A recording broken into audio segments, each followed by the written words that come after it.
कोल्हापूर शहरात पर्यटकांची संख्या वाढतीये. या वाढत्या संख्येमुळे शहरात पार्किंगची समस्या निर्माण होऊ लागली आहे. कोल्हापुरात येणाऱ्या पर्यटकांसाठी व्हीनस कॉर्नर परिसरातील गाडी अड्ड्याची जागा पार्किंगसाठी निश्चित करण्यात आली असली तरी ही जागा स्क्रॅप व्यावसायिकांनी व्यापली आहे. इथल्या व्यावसायिकांनी ही जागा अद्याप रिकामी केली नसल्यानं पर्यटकांना त्यांची वाहनं तिथं लावता येत नाहीत. ही जागा पार्किंगसाठी खुली करावी.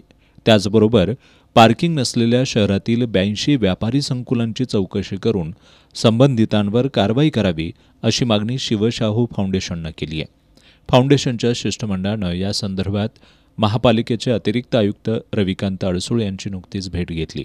या शिष्टमंडळात शिवशाहू फाउंडेशनच्या मनीषा घाटगे, सचिन साळोखे, सुनील सामंत, स्वप्नाली सोनवणे, मनोज जाधव, गौरी कुलकर्णी, दिशा मांडवकर, विशाल कांबळे, महेश कदम, प्रसन्न वरखेडकर, अमर गावडे यांचा सहभाग होता.